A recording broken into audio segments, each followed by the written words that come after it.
Bowser is king of the Koopas. The gloves are back.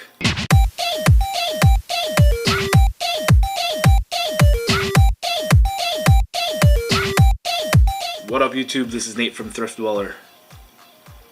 And we're back with 5 days of Thriftdweller. This is the first in 5 videos that I plan to put out back to back to back, just in celebration of our 5th year here on YouTube. So really this video is almost just an introduction into a new series that we're going to be doing on Thriftdweller, where we will basically be unboxing and reviewing video game related items. And if you like all the comic book stuff like Marvel Select action figures, Kotobukiya statues and all that good stuff, check out BFG Reviews. I'll put a link in the description or up here in this corner. But enough of that. Today we will be unboxing and reviewing Dry Bones. What the f is this thing? One of the reasons why it's confusing, if you look here at the top right corner, that does not say Nintendo. You got the Nintendo seal of quality there, indicating it's an officially licensed product, but Taito, the maker of such games as... See, I stopped and I put video there because I couldn't think of any off the top of my head. Second thing that may be confusing to a lot of people, there's a lot of Japanese writing all over this box, and personally, my name is not Kid Shoryuken. I cannot understand any of that stuff.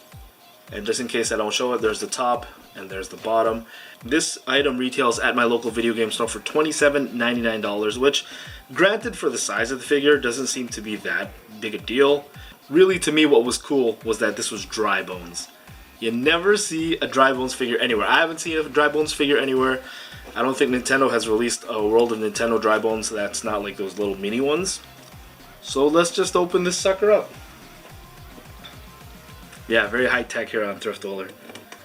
Now, I had mentioned the price might be interesting to people for $27.99. Comment below and let me know if you think that's a decent price for this or a little bit overpriced. Maybe wait till the end of the video to make your judgment, but the reason this is made by Taito and the reason it's only $27.99 compared to like World of Nintendo figures is that in Japan, these are actually in those big claw machines where you get prizes out. And whenever people don't win them or when they're done with them, they ship them over to us North Americans who buy them at our local retro video game stores. Generally, they are cheaper. For video 2, I'm getting a knife.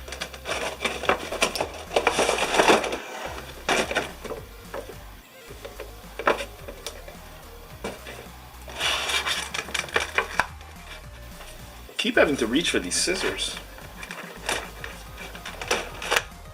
This comes with no instructions on it. So we are going to discover together what this thing does.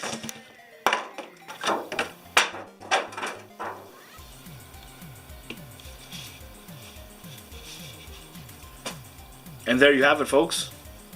Dry Bones. We don't have a metric ruler here, and I know I'm Canadian, I should have one. Now this measures just at about 6.5 inches for anyone who's curious.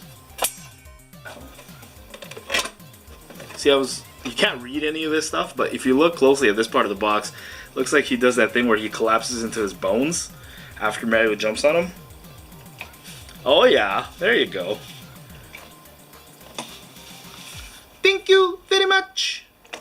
You see at the bottom here it's stamped Nintendo, licensed by Nintendo, and Taito Corp. Made in China. So I don't know if that's Chinese then on the box. Sorry if it is or it isn't. But this is very satisfying. Look at this.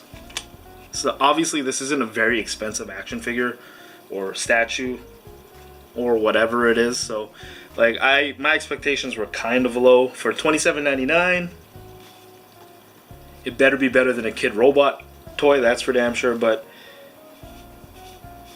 overall it looks really cool. There's a tendency for really cheap toys to be very shiny, and the paint job on this, I'm happy, is a little bit more matted. And overall the paint looks pretty clean. I can see a Chinese fingerprint on my Dry Bones foot here. But overall, I think it's very well detailed. It doesn't feel like a really cheap action figure or a statue or whatever it is. You know, the matted texture actually kind of does make it look a little bit more like bones. You got a nice little stand for the thing. There really isn't much to say about this thing. It's very simple. For $27.99, personally I think it's a touch overpriced, but maybe that's just because I'm Thriftdweller, I'm really cheap like that. Even at the weak Canadian dollar, this thing should really only be like 20 bucks at the most. I guess you got the official Nintendo license on it, so that might bump it up $5. So yeah, $27.99, not too bad. Cool. There you have it, the first BFG reviews on Thriftdweller. Maybe we'll change the name of these things, I don't know. It's going to be really interesting to stack this up against our next video, where we'll be reviewing the World of Nintendo Bowser. So there you have it, the first ever BFG reviews on Thriftdweller. Hopefully you enjoyed it, nice and quick. If you like these kind of videos and you want us to keep doing them, please be so kind as to give us a thumbs up. Comment below, let me know what you think about this. Would you have bought it? Would you not have bought it? Is it overpriced? Is there anything I forgot to review in this? So from Nate and Dry Bones, thank you guys very much for watching. Please stay tuned to the following videos of the 5 days of Thriftdweller. And like I said, we're planning on making this an ongoing series on our channel. Maybe just not doing one a day, because I'm not Casey Neistat. I don't do like videos a day, so we'll see how this goes.